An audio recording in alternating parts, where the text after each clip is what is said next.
오늘 저는 여호수아 1장 1절에서 9절 말씀을 놓고 내 하나님 여호와가 함께 하느니라, 내 하나님 여호와가 함께 하느니라 라는 제목으로 함께 말씀을 살펴보려고 합니다. 여기에 계신 분들 모두가 아마 어릴 적 부모님의 손에 이끌려 어린이집이나 성경원이나 유치원을 가보셨던 기억이 있으실 겁니다.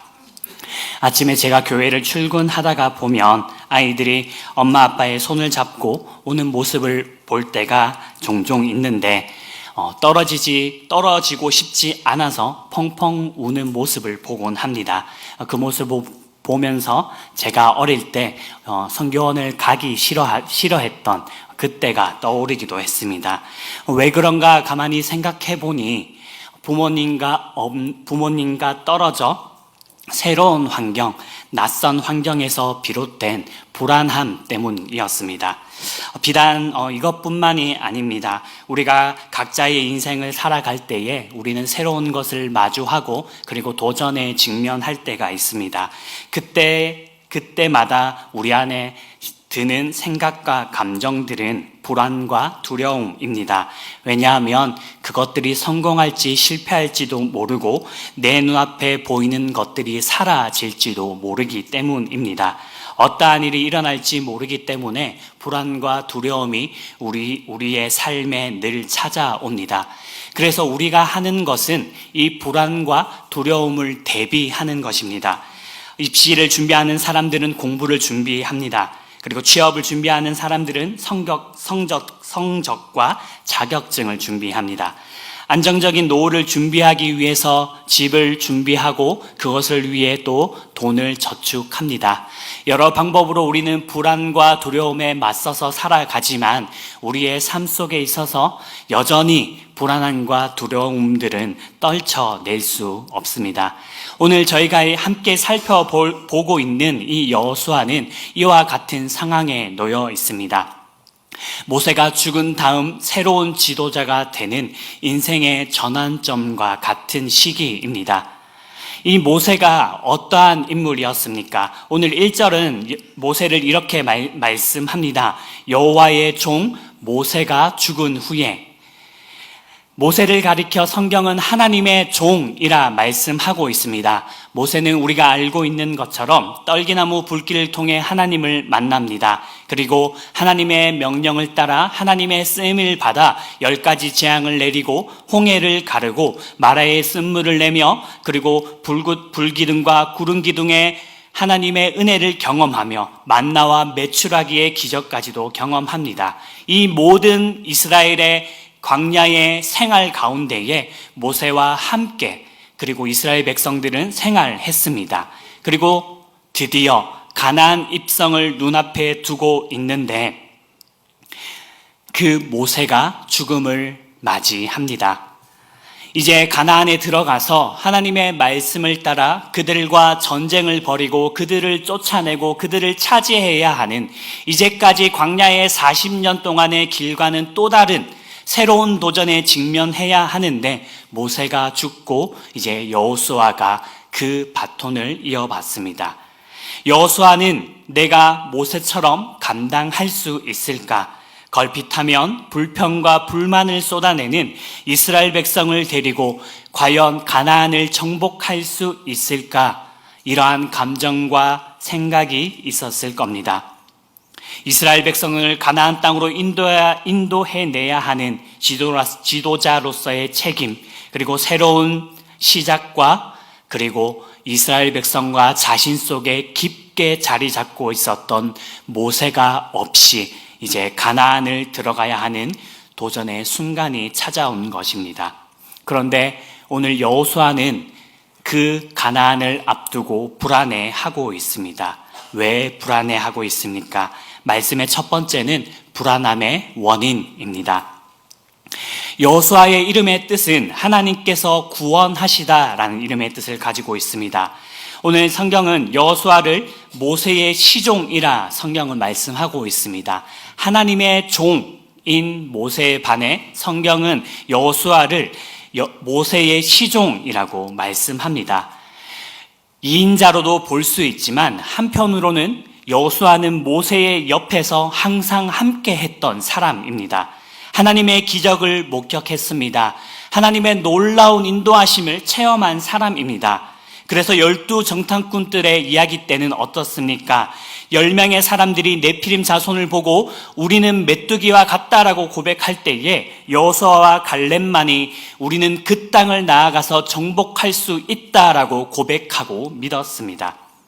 여호수아는 분명히 모세와 함께 훈련되었던 사람이며 이스라엘의 영향력을 행사하였던 사람입니다. 그런데 그 여호수아가 오늘 두렵고 불안해하고 있습니다. 우리는 오늘 그것을 9절의 말씀을 통해서 확인할 수 있습니다. 9절의 말씀입니다. 내가 내게 명령한 것이 아니냐. 강하고 담대하라. 두려워하지 말며 놀라지 말라. 내가 어디로 가든지 내 하나님 여호와가 너와 함께 하느니라 하시니라. 아멘. 하나님께서 여호수아에게 말씀하시기를 강하고 담대하라. 두려워하며 놀라지 말라라고 용기와 믿음의 약속의 말씀을 전하십니다. 여호수아의 말씀에 여호수아의 마음에 두렵고 놀라운 마음이 있었다라는 것을 우리는 확인할 수 있습니다. 그런데 하나님께서 명령한 것이 무엇이었습니까? 여호수아가 무엇 때문에 두려워하고 놀라워하고 있습니까? 요단을 건너 하나님의 말씀하신 땅 가나안으로 들어가는 것입니다. 그런데 이 약속은 새로운 것이 아닙니다. 아브라함의 때부터 하나님께서 이스라엘에게 약속하셨고 젖과 꿀이 흐르는 땅으로 인도하여 내겠다라고 모세에게 말씀하셨던, 이스라엘 백성에게 약속하셨던 그 말씀을 하나님께서 다시 한번 하고 있습니다. 여호수아는 이스라엘 백성들을 가나안 땅으로 인도해야만 합니다.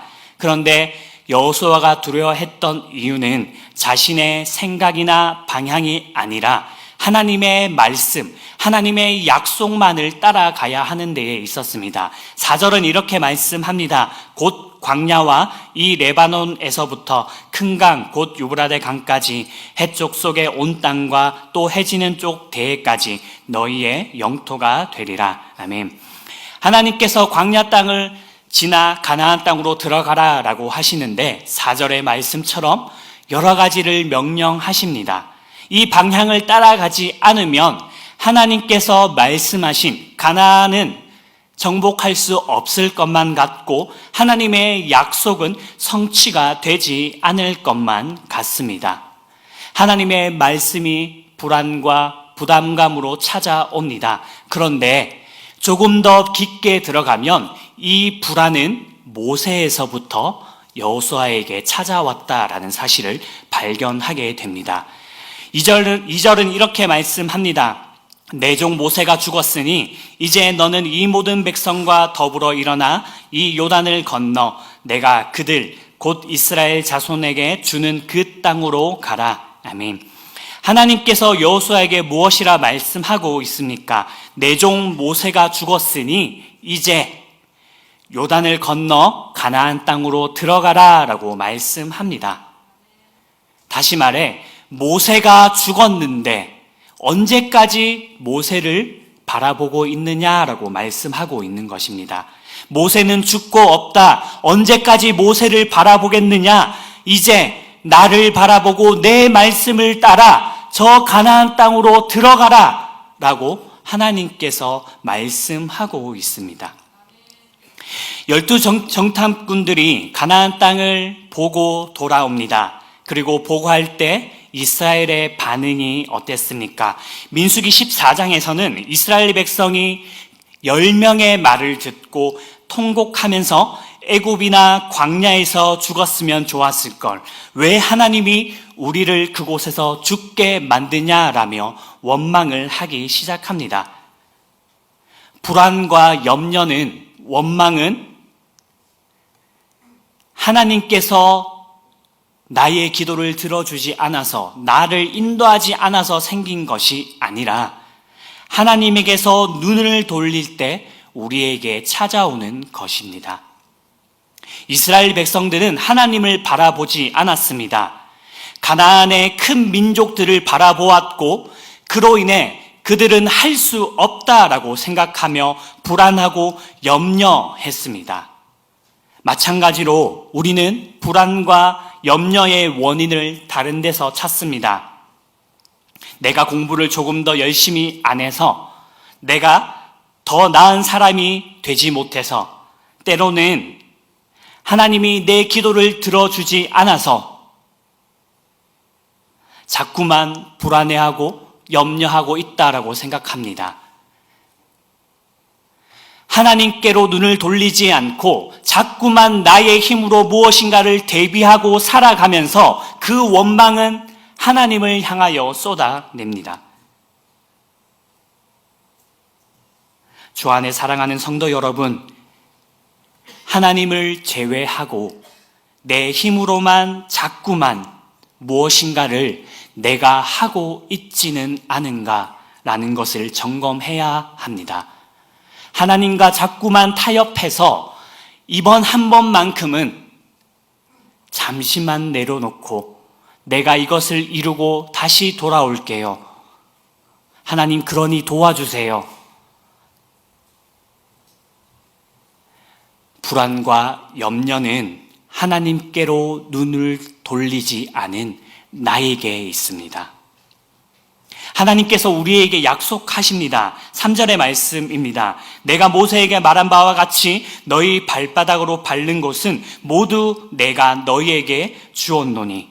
하나님께서 우리에게 발바닥으로 밟는 모든 것을 우리에게 준다고 약속하셨음에도 불구하고 우리는 자꾸만 그 발걸음을 밟을 수 없다라고 생각하고 내 생각으로 자꾸만 무엇인가를 하려고만 합니다.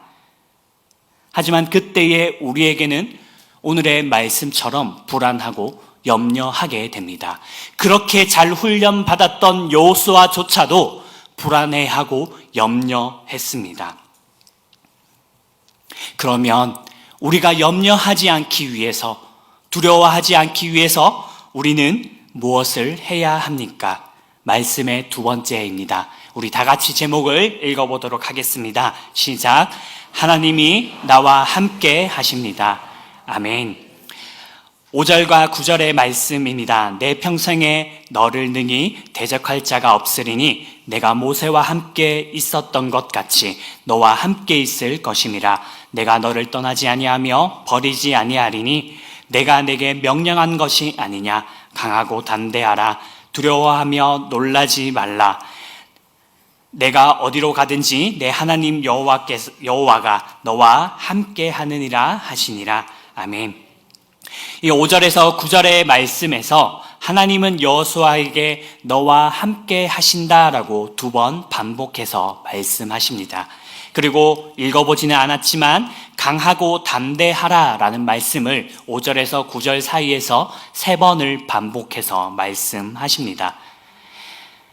하나님께서 우리에게 하나님이 함께 하심, 그것을 기억하라라고 말씀하는 것입니다. 우리가 불안해하지 않고 염려하지 않을 수 있는 방법, 간단하고도 정확하고도 쉬운 방법, 하나님이 나와 함께 하심을 기억하는 것입니다. 예수님은 제자들을 향해 세상 끝날까지 내가 너희와 항상 함께 할 것이다 말씀하십니다. 너희를 위해 너희를 도와줄 성령 하나님을 보내줄 거며 성령님이 너희를 위해 간구할 것이다 말씀하십니다. 하나님이 우리와 하나님이 나와 함께 하심을 아는 것, 그리고 그것을 믿음으로 경험하는 것, 주 안에 사랑하는 여러분, 먼저는 이 귀한 함께 하심의 은혜가 여러분들에게 누려지기를 소망합니다. 어디에든지 계시며 모든 것을 능히 이루시며 우리에게 좋은 것을 주시는 하나님의 은혜가 경험되어지기를 축복합니다. 그런데 이것을 경험하기 위해 우리가 해야만 하는 것이 있습니다. 하나님이 나와 함께 하시는 것을 믿는 믿음이 있다라면 오늘 하나님께서 말씀하신 강하고 담대하게 가나안을 향해 우리의 발걸음을 내딛는 것입니다. 이스라엘 백성들은 그 가나안을 보면서 저 땅으로 가면 내가 죽을 것이다 라고 생각했습니다. 그래서 절망하고 불안해하고 발걸음을 돌려 애굽으로 가고 눈을 돌려 광야를 바라보았습니다. 하지만 그렇게 할 때에 그들 속에 불안과 염려는 떨쳐내지지 않았습니다. 하나님은 불안 속에서, 염려 속에서 우리에게 그 불안을 떨쳐내기 위해 강하고 담대하게 너희의 발걸음을 가나안을 향해 옮기라고 말씀하십니다. 그리고 한 가지 더, 우리의 불안을 떨쳐낼 수 있는 방법을 말씀하십니다. 저희 7절과 8절의 말씀을 다 같이 한번 읽어보도록 하겠습니다. 시작. 오직 강하고 나의 종 모세가 내게 명령한 그 율법을 다 지켜 행하고 우로나 좌로나 치우치지 말라. 그리하면 어디로 가든지 형통하리니 이 율법책을 내 입에서 떠나지 말게 하며 주야로 그것을 묵상하여 그 안에 기록된 대로 다 지켜 행하라. 그리하면 내 길이 평탄하게 될 것이며 내가 형통하리라. 아멘. 하나님께서는 율법을 지키라고 말씀하십니다. 율법은 곧 하나님의 말씀을 뜻합니다. 말씀을 묵상하며 지켜 행한다라는 것이 무엇입니까? 쉽게 말해 하나님을 우리의 곁에 두라라는 말씀입니다. 항상 가까이 하라는 말씀입니다. 저희 작은 아버지가 계신데 저희 작은 아버지가 항상 아침에 차를 타고 나가시면 저희와 이야기를 나누시다가 항상 입버릇처럼 고백하는 것이 있습니다. 하나님 감사합니다. 하나님 감사합니다. 오늘도 좋은 하루를 주셔서 감사합니다. 끊임없이 하나님께 감사합니다. 감사합니다. 감사합니다. 고백하는 모습을 저는 보았습니다. 하나님과 가까이 한다는 것, 우리의 입술로 하나님을 찾고 하나님을 계속해서 내 마음속에 두는 연습, 우리는 그것을 해야 합니다. 다윗은 자신의 아들 압살롬에게 쫓겨 다닐 때 이렇게 고백합니다. 여호와는 나의 목자시니 내가 부족함이 없으리로다. 그가 나를 푸른 풀밭에 누이시며 쉴만한 물가로 인도하시는도다. 내가 사망의 음침한 골짜기로 다닐지라도 해를 두려워하지 않을 것은 주께서 나와 함께 하심이라. 내 평생의 선하심과 인자하심이 반드시 나를 따르리니 내가 여호와의 집에 영원히 살리라. 다윗이 생명의 위협 속에서, 불안과 두려움 속에서 자신이 하나님 앞에 이러한 믿음의 고백을 할 수 있었던 이유, 두려워하지 않을 수 있었던 이유, 아무것도 없이 혈혈단신으로 쫓겨다님에도 내가 부족함이 없다 고백할 수 있었던 이유는 바로 다윗의 삶이 하나님의 말씀을 가까이 하고 묵상하는 삶이었기 때문입니다. 우리의 삶이 이와 같아야 합니다. 동일하게 나를 부르신 하나님이 나의 길을 인도하시고 지켜주신다라는 묵상이 매 순간 있어야 합니다. 혹시 그렇게 묵상하는 것이 세상에 쫓겨 살아가다 보면 어렵다라고 생각되십니까? 그렇다면 더욱더 쉽고 간단하고 좋은 방법이 있습니다. 바로 교회의 예배의 시간을 활용하는 것입니다. 새벽을, 수요일을, 금요일을, 주일을 하나님과의 만남의 시간을 위하여 나의 것을 내려놓고 하나님을 만나기 위해 나아오는 데 힘쓰십시오. 그러면 여러분들의 삶이 불안과 염려가 아니라 하나님이 우리에게 약속하신 복으로 가득하게 되어질 것입니다. 하나님은 여호수아에게 강하고 담대하라라는 명령을 주셨습니다. 그리고 그 명령만 주신 것이 아닙니다. 그의 인생에 함께 하시겠다라고 약속하셨습니다. 하나님께서 우리의 삶에도 동일한 명령과 약속을 주십니다. 우리는 하나님의 약속과 인도하심을 믿고 하나님의 말씀에 순종하며 담대하게 나아가야 합니다. 우리의 발걸음을 옮겨 가나안 땅을 밟아야 합니다. 하나님께서 우리와 함께 하십니다. 우리가 패배하는 것이 아니라 우리가 승리하게 되어집니다. 어려운 상황 가운데 놓여 계십니까? 힘든 결정 가운데 놓여 계십니까? 하나님께서 함께 하심을 믿으십시오. 하나님의 말씀을 따라 여러분들의 생각과 모든 것들을 내어 맡기고 결정하며 따르십시오. 그때에 하나님께서 여러분들에게 부어주시는 힘과 능력과 승리를 경험하게 되어지기를 살아계신 예수님의 이름으로 간절히 축원합니다.